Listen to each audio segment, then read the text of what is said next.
today is about how to get what you really want out of your life on a consistent basis. Now, in order to get what you really want, you got to know what it is, which for most people is a unique concept. Seriously, when I ask people, what do you really want? The answer I usually get is something like, well, I don't know, or something general like, well, I wish I had a better relationship. I wish I could start my own business. I wish I had more money. I wish I could be more successful. The challenge with all those responses is they're so general, and they're not what you really want anyway. People don't want relationships. People don't want money. They don't want businesses. They don't want to be thinner. What we all want are the things we think we're going to get from those changes in our lives. Everything that you really want in your life comes down to one thing. You want some kind of change in how you feel, or what I call a change of state, the state of mind or body you're in at that moment in time. We all want to change how we feel. Think about it. The only reason you want more money, you don't want little pieces of paper with pictures of deceased notables on it, do you? Of course not. You want money because of what you think it'll give you. You think it'll give you more freedom, more fun, or the ability to give to other people. You believe it's going to lead to some kind of pleasure if you want it. Say, I want a business. Listen, I know a lot of people in business who don't want their business anymore. The bottom line is it's not the business you want, it's what you think a business will give you, the feeling changes you think it'll give you. Somebody says, I want to get married. They want to get married because of what they think that will give them. Or I want a relationship. They think it's going to give them a certain kind of feeling. That's what drives all of our behaviors. Challenge me on this. See if you can find an exception. Is there anything in your life that you really, really want that the reason you want it doesn't come down to eventually some feeling you're going to get if this thing happens in your life?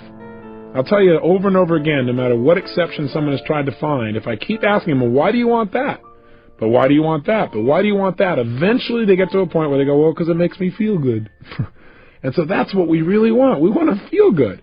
We want to have those special feelings inside. In other words, we just want to be able to manage our emotions, manage our states, and create what we really want emotionally in our lives. Everything we do, we've already said, is to create pleasure. That's an emotion. And to avoid pain. That's an emotion too. And if we want to change our behavior, the quickest way to do that is change how we feel. I mean, think about it. Haven't you had a situation in your life where you did something, and after you did it, you said to yourself, I can't believe I said that. I can't believe I did that. That was so stupid. Have you ever had a situation like that? I mean, an area you're normally pretty smart in. You just did something really dumb. I know I have plenty of times. Haven't you also had the opposite experience, though? Where you were on a roll, where things were just flowing, where it was like you were unstoppable. And you don't even know how you were doing it. You were just like flowing, you know, where after you did it, somebody said, you do that? And you went, yeah, that was me. Right? And you don't know how you pulled it off. You were rather proud of it, though. Haven't you had those kind of times where you're just on a roll? So I got a question for you. What's the difference in your behavior? Why is it in one situation you perform brilliantly, in another situation you perform, how should we say, brutally? The difference is not your ability. What we do at any moment in time, in that moment, is based on the state that our mind and body is in at that moment in time. In other words, what people can do is absolutely incredible. What they will do is usually disappointing. And the difference is not their capability, but rather what state are they in right now. If every time they think about public speaking, they associate fear or pain, that's going to change their state. And all of a sudden they're going to feel tight in their body, and their whole emotional state will change, and they're not going to get the most out of themselves. But if whenever they think of public speaking, they think of absolute pleasure, they're going to be in a great state of mind, and they're going to get more out of themselves. I mean, think about it. When you're feeling really frustrated, do you behave the same way as when you're feeling like you're on a roll and things are flowing? Obviously not. You have the same ability, but things act and behave differently coming out of you. You speak differently, you communicate differently, everything changes. Or I'll give you another example. Have you ever forgotten something simple like your own home telephone number or address, or how to spell the word the? Ever had one of those enlightening experiences? Now, you know how to spell the word the. How come you couldn't remember? The answer is because you're in what I call a stupid state, right? You were in a state of mind where your brain wasn't able to get a hold of the answers. The answers are there, but you couldn't get there. So I believe one of the most important things, probably the most important thing that you and I can do in our lives to create the power and joy and passion that we really want is to learn to manage our own states of mind. In fact, think of the cost of not managing them. If you don't manage your emotional state, it'll cost you virtually everything you want in your life. Friends, family, success, and just the joy that every one of us wants to experience on a daily basis. Hey, let me ask you a question. Is what happens in your life the thing that determines how you feel at any moment in time? Yes or no?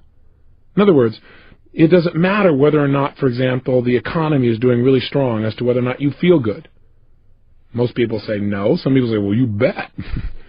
Does it matter how your relationships are going? Does that determine how you feel? Is how you feel determined by the weather, by how much sun or rain there is? Is it determined by how other people treat you? I'm here to tell you the answer to that is no. I'm not saying that it doesn't complement or support you feeling one way or another. I'm saying how you feel at any moment in time is purely designed and the result of how you are directing your own mind and body at that moment. What I'm saying to you is no matter what is happening in your life, you are in control of your own states. And once you understand that, number one, and number two, you use that ability, you now have control over your life at a whole new level. And you have more fun and joy and passion than you ever dreamed of once you take that responsibility and take that control. Now, for some people, when they say, well, that seems like a heavy responsibility, well, look at the opposite. What's the price of not managing your states? Well, I'll ask you a question. What does John Belushi, Elvis Presley, Freddie Prinze, Jimi Hendrix, Janis Joplin, and Marilyn Monroe, what do they all have in common? They're all people that never learned how to manage their state, that's what. They all were people that had every reason in the world to be happy by anybody else's standards, but who destroyed themselves, literally killed themselves in the end. I mean, Belushi's one of my favorite examples. Why? Because I liked this guy. Didn't you? Wasn't this a fun guy? I mean, if you were to think of somebody, didn't you feel like this guy that you could connect with? I don't know about you, but I really enjoyed him. And millions of other people did as well. He had what most people would think would make them happy. He had all these people that loved him, appreciated his work. He got to be creative. He was in movies. He was in television. He was on Broadway. I mean, here was a guy that was spontaneous. He had a great family that totally loved him. He had all the money and fame that most people think that they could possibly want or need, and yet he's not here. How come? He's dead. Why? Not because of old age, you'll recall, but because this man did not know how to control his own emotions within himself, and he tried to change the way he was feeling by using drugs. He used drugs as a way to change his state, and he's no longer here. And neither of the other people I mentioned on this list. Think about it. There's a major price in now managing your state. And in managing your state, there's major rewards. Now let's contrast Belushi with a friend of mine. His name is W. Mitchell. One of the people in the world that I only love most, but also have the most respect for.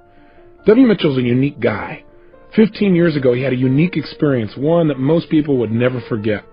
He was driving his motorcycle 65 miles an hour down a freeway when something caught his attention. When he looked over while he continued to drive forward, he got fixed on something. I don't know if you've ever done that. He got stuck there a little too long. Well, when he looked up, he was traveling 65 miles an hour right into the back of a Mack truck that had stopped in front of him. In a last-minute, split-second decision to try and save his own life, he slammed himself on the ground, and he slid 65 miles an hour underneath this truck across the pavement. Then the worst thing happened. The gas cap popped off. Fuel spilled out all over the place, and then from the friction, exploded and ignited. 3/4 of his skin was burned off. His entire face was mutilated. His fingers burned all the way down to the knuckles. He woke up 2 weeks later in a hospital bed in searing pain, fearing to even breathe. Now, for most people at this point, they'd say, hey, I'm out of here. Why stick around in this body? I'd rather just die. But not only did he not die, but he's become an example of true possibility for people all over the country. I mean, this gentleman could not even take drugs because his body was in such bad shape, but when people met him, they thought he must be on drugs because he seems so up. You know, they go in and talk to him, they feel bad, and he goes, hey, it's over, we just got to move on. His mother said, well, you just must not realize how bad it is. Well, the reality is, he just made a decision. He decided that he was going to manage his state. Why? Because he saw the alternative as much more painful. He said, look, I got one of two choices.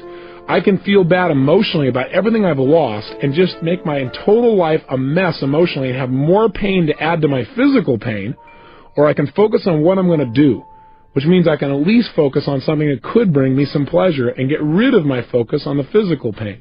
And that's what he did. His life has become such an example because he kept managing his emotions. Now, not only did he do that, but within 3 years, he managed himself so well that he got back into business, even though it didn't look too terribly attractive. But he ended up going into business and becoming extremely successful. The new company he developed after his accident became the #1 employer of its type in the state of Vermont. He became a millionaire. He even learned to fly airplanes. Now, that's not the end of the story. About 8 years later, he's flying his airplane with 3 other friends in Colorado, and he made himself a rather big mistake. He didn't go through his checklist, and he didn't notice that there was frost that had developed on the wing, and when he took off, he crashed. 3 people walked away. He was not one of them. He was paralyzed from the waist down for life. So they cut off his toes since he didn't need them anymore and sewed them on his hands so he'd have something to be able to grasp things with. He's stuck in a wheelchair now for life. Of course, he doesn't look at as stuck in a wheelchair. In fact, you say at this point he must have given up, right? No. Even after his wife left him, he said, look, I don't want to be around a fried cripple. Even after all that, he still didn't give up.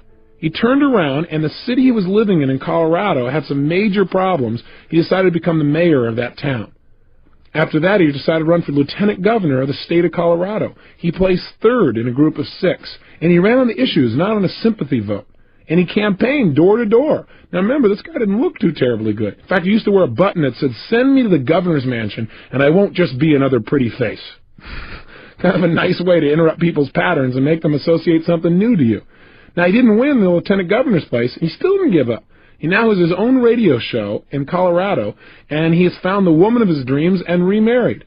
So I've got to tell you that if you start to tell me, well, gosh, Tony, I got all these problems. It's hard to manage my state. Just think about W. Mitchell. When I look at somebody like Belushi and see all that he had, and I look at somebody like Mitchell, who seems to have all these challenges but is so happy, so successful, such a sense of possibility, it becomes clear to me that I have no excuse to ever not manage my state on a consistent basis. No matter how big the problems may seem, you're much better than anybody like that might ever hope to be. So how do we manage our states? Well, one, remember, I believe virtually everything in life comes down to why to first, then how to. I believe if you want to succeed, you got to have 80% of success is figuring out why to succeed, why to manage your state, for example. 20% is how. Here's the how. Let's do it quickly, and let's just get right to doing it and doing some exercises. There are 2 primary ways to control your state of mind and body. They are, number 1, controlling the way you use your physical body, what we call your physiology, and number 2, controlling your mental focus. That is what you pay attention to, what you think about, what you picture, what you say to yourself. Today we're going to focus on how to use our physical bodies to create the emotions that we want at any moment in time. And then on your next tape, we're going to work on how to control our focus, how to control the mental imagery and pictures and things that we think about in a way that immediately changes our state as well. Let's start and focus again today on physical movement. Now I want you to think about something here. In order to feel anything in your life, you feel it through your nervous system, through your physical body. Now if I told you I know someone who is totally depressed, I bet you could tell me about the way they move or even their posture, and you would probably have an accurate representation. In other words, if I told you about someone I know that's totally depressed, and let's say they're outside your door right now, and I said to you, for $100,000, describe for me, what is this person like? What's their posture like, for example? What would you say? Most people will say, slumped over. Where's this person's head? Most people will say, down. Where are their eyes? Again, most people will say, down. Where is this person's breathing? Is it full or shallow? Again, most people say shallow. And where is this person's facial expressions? Are their muscles in their face pulled up and tight, or are they down and slack? Again, most people say slack. How did you match up with these descriptions? Again, if you're like most people, most of those descriptions match the picture you have in your mind. Why is it that when we think of a depressed person, we think of somebody who's physically hunched over a little bit, looking down, talking a little bit more slowly, with their eyes down and their breathing shallow and their facial muscles slack? The answer is, in order to get depressed, you got to work at it. It's not easy. You have to use your body in a certain specific way. I mean, try something ridiculous with me for a moment, won't you? Sit up right now in your chair. In fact, if you're not driving, stand up. If you're driving, that would be difficult. But if you're sitting, stand up for a second if you would. And if you're sitting and you're in a car, then sit up. But I want you to stand up ideally. Stand tall, breathing fully. Really strong. Breathe fully. And I want you to look up towards your ceiling. And as you're standing there, breathing tall, looking at your ceiling, what I want you to do is something really ridiculous, really dumb. Put a huge, silly grin on your face. Go ahead. Try it. Oh, come on. Nobody's noticing. You're by yourself. And if they are noticing, then you'll get their attention anyway. Put a big grin on your face. Look at the ceiling. Listen to me now. Now, what I want you to do, while you stay standing tall with your shoulders back, breathing fully with this big grin on your face, I want you to get depressed without changing any aspect of your body. Don't change your facial expression? Oh, come on, you can do it. Hang in there, get depressed. No, you know, some of you are cheating. I can tell. I'm in the room. If you drop those shoulders, if you drop your head, if you stop breathing, or if you stop smiling, it doesn't count. Stand tall, breathing big smile, looking at the ceiling. That's right, and get depressed without changing. All right, well, if you can't change, then just stay happy and sit down. Now, here's my point. You might say, what does this got to do with state management? Are you saying every time I don't feel good, I should stand up tall, stare and grin at the ceiling? Yes. No, there are many ways to do this, but this is one. My point is this. How come when you stand tall and you breathe and you have this big grin on your face, how come you don't feel depressed? The answer is because it's pretty difficult because you're sending a totally different message to your brain. See, the way we move our facial muscles, the way we gesture, the way we physically walk, the pace at which we talk, all of these things determine how we feel in any given moment. If you don't like the way you're feeling, rather than trying to pump yourself up intellectually going, oh, I feel good, I feel good, I feel good, or doing a bunch of affirmations where I feel good, I feel good, I feel good, I feel good, and your brain goes, BS. That's not enough. What you've got to do is change the way you're moving. I mean, think about it. When you were growing up, didn't you have a parent that told you, hey, look, if you're depressed, go do something? Why did that work? Because when you go do something, you change the way you move, you change the way you breathe, you change what you're focusing on and what you're paying attention to, and whammo, you have an emotional change, a state change, if you will. So I want you to realize the power of your own physical body. When I was struggling, I had no idea the power of my body. I was at the effect. But you know what? I still use these tools. I just used them in the wrong way. Hey, listen, you already know the power of your body. When you don't like the way you feel, what do you usually do? I'll tell you what most Americans do. They do something to change the way they feel by changing their body, by changing their biochemistry. What do? They do things like drink alcohol. Why? Because the minute you drink alcohol, does it change your state? You bet. You behave differently when you're in a different feeling state? You better believe it. Guy goes, yeah, man, I sure do. The bottom line is you changed your biochemistry. As soon as you did that, that was changing physiology, and your emotions and feelings and behaviors change instantly. Now, a lot of people in our society, when they don't like how they feel, they change their body and change the way they feel by using cigarettes. They smoke, and therefore they breathe differently. When they breathe differently, they feel differently. When they feel differently, they behave differently. So they don't like how they're feeling. They're feeling a little tight. They're feeling a little frustrated. They're feeling a little stressed. They smoke a cigarette, and they think the cigarette makes them feel better. What makes them feel better is the fact that they're taking nice, deep, slow breaths. Why not try it without the cigarette? What a concept. Amazing. The bottom line is you can change just by changing your breathing alone. Now, what else do we do? Well, a lot of people, when they don't like the way they feel, what do? They eat. You know, they go, I don't feel good, and they eat. And then they get fat, and they look in the mirror, and they don't like how they look. That makes them feel worse. So they don't like the way they feel, so they eat some more. Right? And then they're caught up in that loop again. Have you ever been there? So food is another way we try and change our physical body in order to do it. Some people just go to sleep. And some people do things like go shopping or watch TV, but we're going to talk about that in your next tape. Those are people that are changing what they're focusing on. But the primary way most of us try and change how we feel is by changing the way we use our physical body. Drugs is the most obvious example. We've already talked about that. Cocaine. Why? Because it changes their state rapidly. That's why people still purchase it, even though it destroys their life simultaneously. They don't focus on that. The point is, any change in your physical body makes an immediate radical change in the way that you feel. So what you've got to learn to do is use this to your advantage. Instead of being at the effect of things, immediately change your emotions. So right now, let me give you a frame of reference about what I'm saying. I learned a long time ago that if I really wanted to succeed on an ongoing basis, I probably needed to measure my level of emotion, my level of intensity. I got a lot of this by working with professional athletes. I noticed that most athletes are really conscious of and pay attention to managing their emotions and their states. And you watch a tennis player, and every time before he hits the ball, he bounces the ball the exact same way, the exact same rhythm, kind of anchors himself, if you will, or triggers himself back into state. Football players do it differently. You know, they grab their other buddy's head and they go wham, wham, wham, and smack heads with him, and they feel good. You know, baseball players, they spit, you know, grab their legs, you know, scratch the ground, but they do certain things every time to get themselves in state. And as I started work with professional athletes, people like the Los Angeles Dodgers or the United States Army or individual Olympic athletes, every one of them focused on are they ready or not, kind of checking their state. But you see, in life, I think life is not black and white. I look at life as having many hues and colors and shades. So one day I pulled one of these guys aside and I said, look, it's not are you ready or you're not. Let's try a stupid game, okay?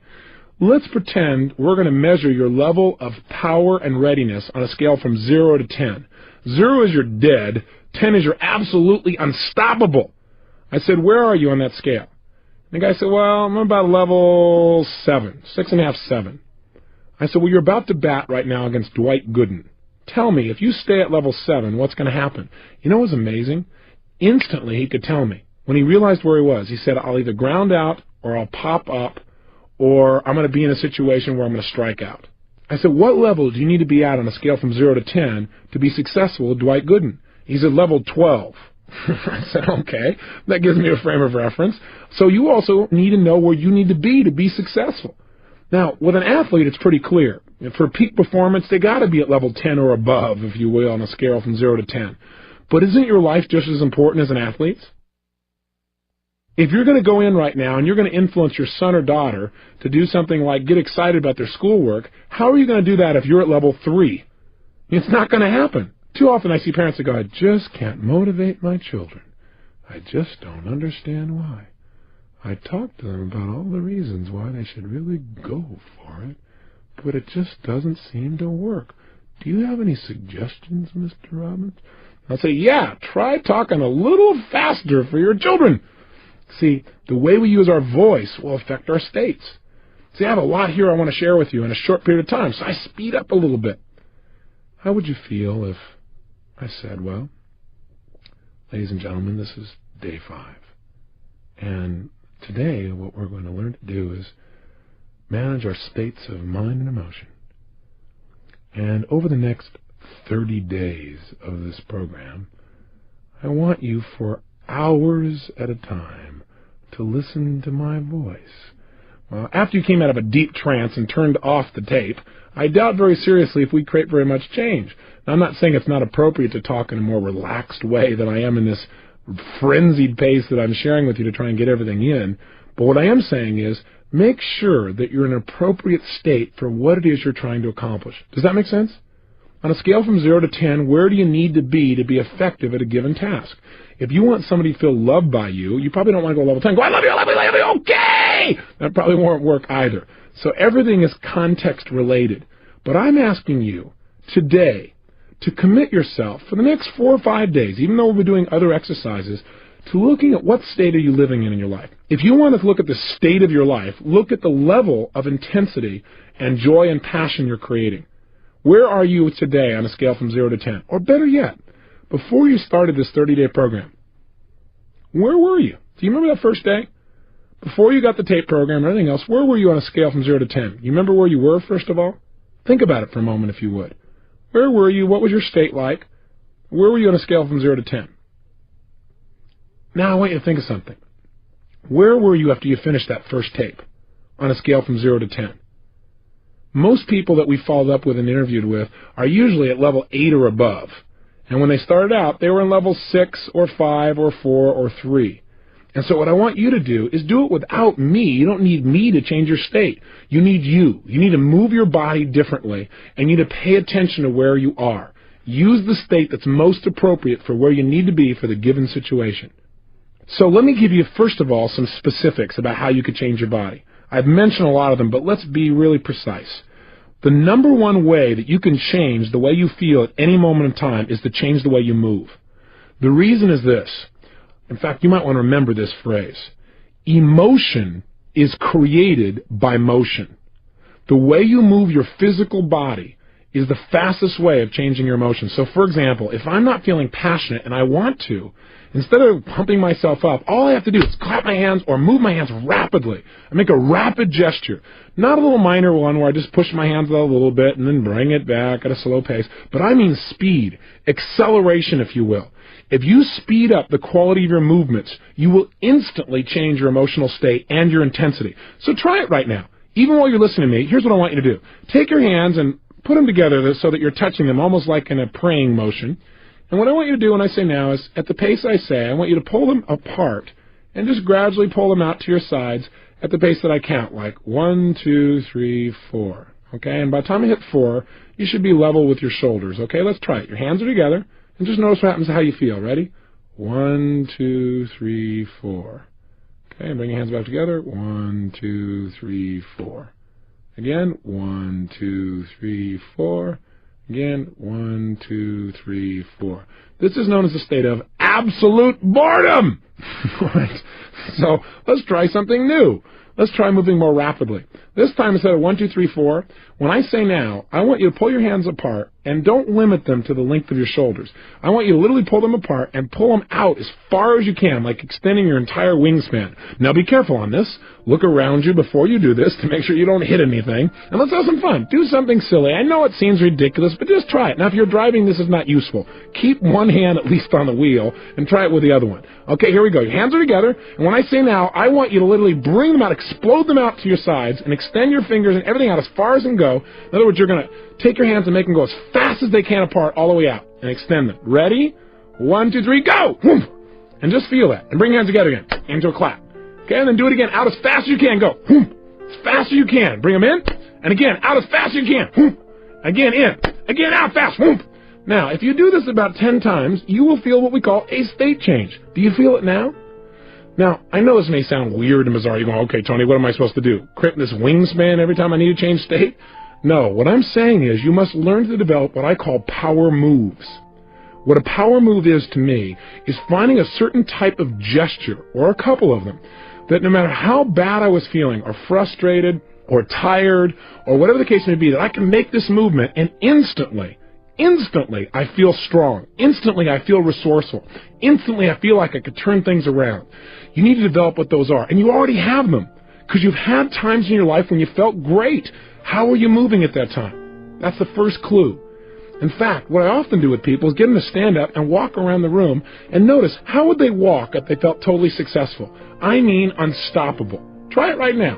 Oh, you're going, well, I'm in the car. Great. If you're in the car, then you can try this later on. But if you're actually listening to me and you're not in the car, stand up right now and try something. Come on. Don't just listen to me. Stand up. Come on. I'm watching you. I'm there. You got to know this.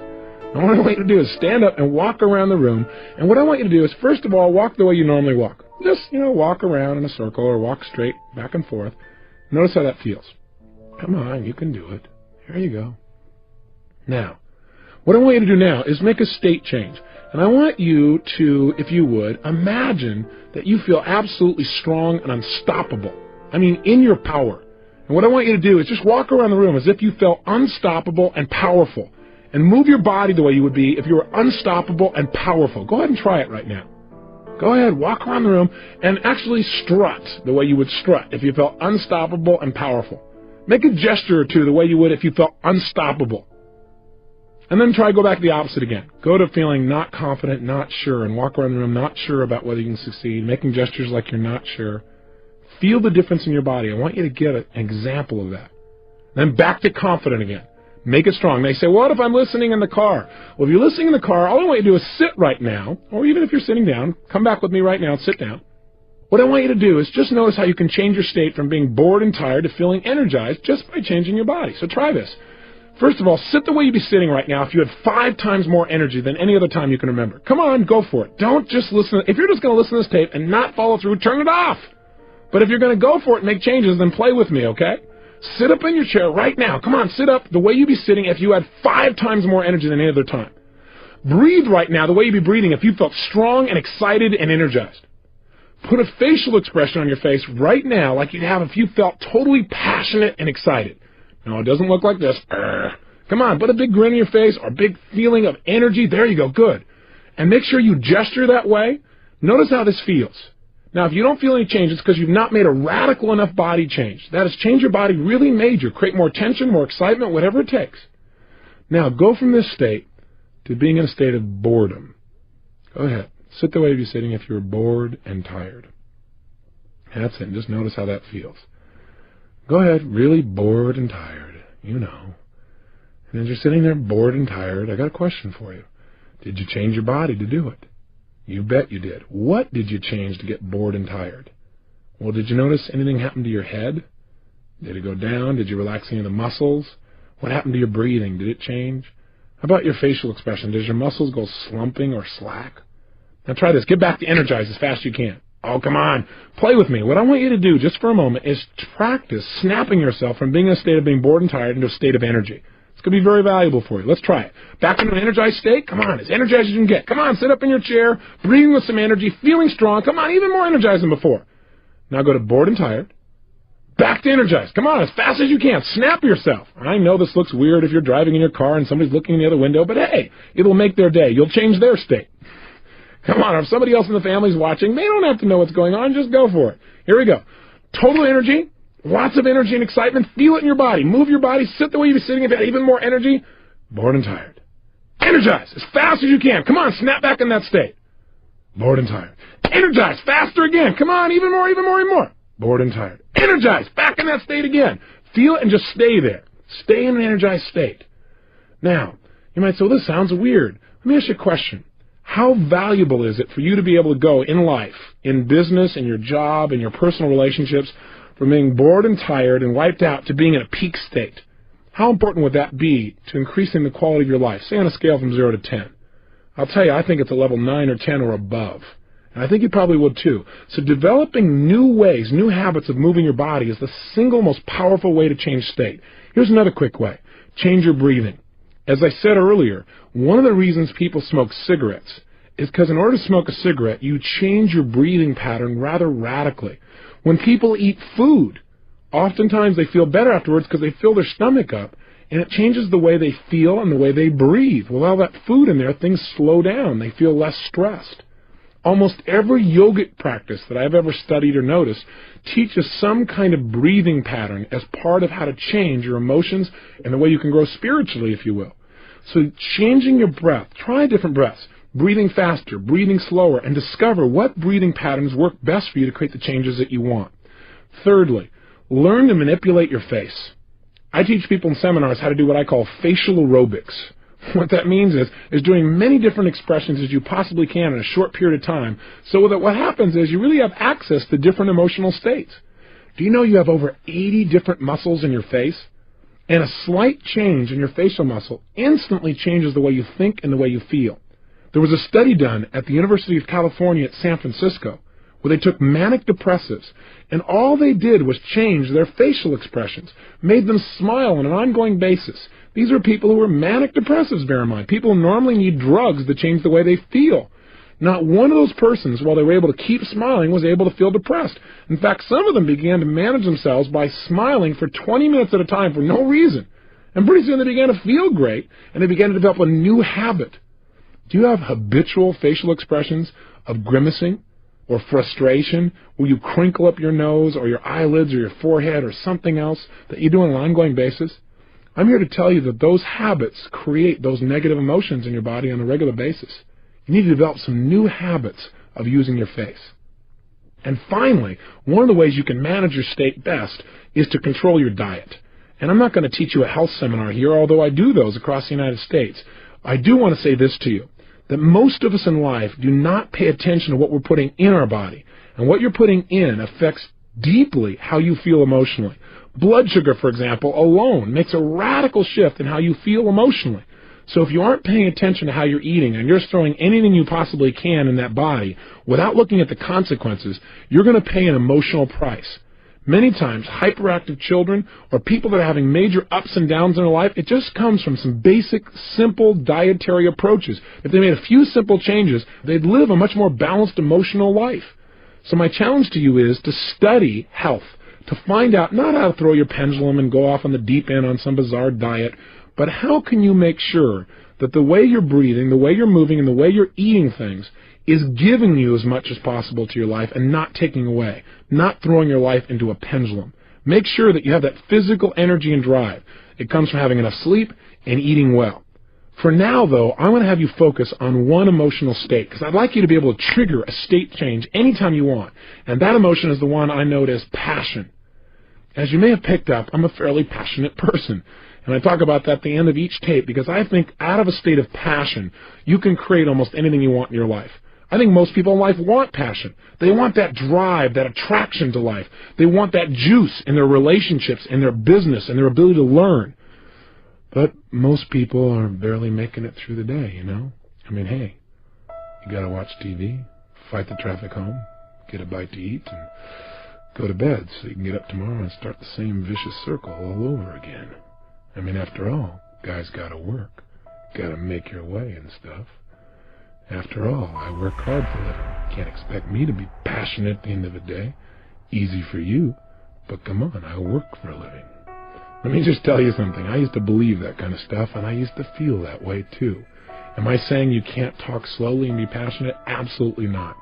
I can talk quietly and still have passion coming through in my voice, in the way I'm speaking to you, in the way I feel inside. But that's passion. This is not passion. If you want passion, you got to talk like you're passionate. You can't talk like you're bored and feel passionate. It won't work. Your body will lead your mind. Take care of it. How can we use this knowledge? Simple answer. I want you to do it by doing the following. In a moment, at the end of this tape, your only exercise today is to do this. I want you to absolutely whip yourself into a passionate state. And if there's somebody there, I want you to talk to somebody about something, and I want you to do it two different ways. Talk to them about something you believe in, something you're really usually pretty excited about, but do it in a dispassionate way. In other words, talk to a friend. And by the way, let me just say this. If you're in your car or if there's nobody there, talk to the wall, okay? Talk to the road. It doesn't matter. If you're talking to yourself and people are driving by, they'll again be entertained, so this is very useful. Now here's what I want you to do. If while you're doing this, I want you to talk about something, and you can just talk out loud to no one or talk to someone if they're there, talk about something you're normally inspired about, but talk in a non-inspired way, a dispassionate way, where it's like, you really don't believe what you're saying, but you're just trying to convince somebody of something. So you say, gosh, what's really important to me in life is learning to change people's conditioning and help them to succeed. And I really think that if you were to study it, it would really change your life too. And I want you to notice what you do when you're dispassionate. Notice, for example, how you're standing. Are you wavering back and forth? Are you standing still? Are you back on your heels? How do you gesture, or do you even gesture when you're dispassionate? How do you use your voice? What's the volume? What's the tempo? What's the tone of your voice? What do you do with your facial expressions when you're passionate versus dispassionate? Pay close attention. And then what I want you to do is, and really go for it. For 2 or 3 minutes, be totally dispassionate. Notice how it feels to be dispassionate. I doubt if you'll like it too terribly much. Then what I want you to do is change your state completely, and I want you to go to the other extreme. I want you to talk to yourself, or the wall, or your radio, or the crowd, or the traffic, or your friend in a totally passionate way where you're more inspired, more excited, more passionate than you can ever remember being in your entire life. And I want you to go for it 1,000%. And while you're talking to whatever it is, go for it 100%. Don't go, oh, this is stupid. No, all right, I'll try it halfway. Do it all the way or don't do it at all. If you're not going to do it at all, give this tape program to somebody who will follow through. But if you're one of those people, then go for it, okay? Be outrageous. Push yourself. And then notice, how are you moving differently? What are some of the specific gestures that you give when you're passionate? And where are they? What's the difference in the quality of them? What's the difference in how you use your voice? What's your volume like? What's your tempo? What's your facial expressions like? Again, notice the difference. When you're done, here's your assignment. Your assignment is pull out your success journal and record the difference. In other words, what I want you to do is leave this session today having knowledge of the buttons in your brain. In other words, if I notice that if I take my right hand and I actually snap it out in front of me very, very fast, that when I'm passionate, I tend to do that making a point. And when I'm dispassionate, my hands are below my waist or just kind of hanging out there. Then the next time I want to be passionate, even if I'm not feeling passionate, I can just snap my hand out there and immediately it's there. If I notice that when I'm dispassionate, I talk kind of quiet and tired and stuff. But when I'm passionate, I speak a little more rapidly. Then if I want to get passionate, I just start speaking more rapidly immediately, and pretty soon I immediately feel passionate as well. If I notice that when I'm dispassionate, I'm back on my heels or leaning away from somebody, but when I'm passionate, I'm leaning into them, talking and gesturing, then I start leaning into somebody in order to feel passionate towards them. In other words, find out how your brain works. You are different than me or anyone else you're going to meet. Find exactly what triggers passion within you in terms of movements. And experiment. What would be a kind of move you could make that immediately would make you feel strong, even if you were afraid a few moments ago? So let me be clear. Here's your exercise. 1. Talk to something or someone in a dispassionate way about something you're normally inspired about. Dispassionate, or you don't really believe it or feel it. 2. Change your state and get absolutely passionate, where you feel more excited, more energized, more passionate than ever before. 3. Dissect in your mind the difference in how you moved, how you breathe, how you use your face, and how you use your voice, and record that in your success journal. And finally, today, experiment. At some point in the day, you don't feel very inspired or you don't feel anything in particular, snap yourself into a powerful state. Or ask yourself, where am I on a scale from 0 to 10? If you find you're at level 4 or 5 or 6, to me, that's a pretty boring way to live life. Maybe you want to amp yourself up, crank yourself up to level 8 or 9 just by changing your movement. Or maybe you want to be able to go from being totally excited to relaxed just by changing your breathing or your tempo or your gestures. Because being able to relax quickly and easily is sometimes and oftentimes as important as your ability to get yourself excited.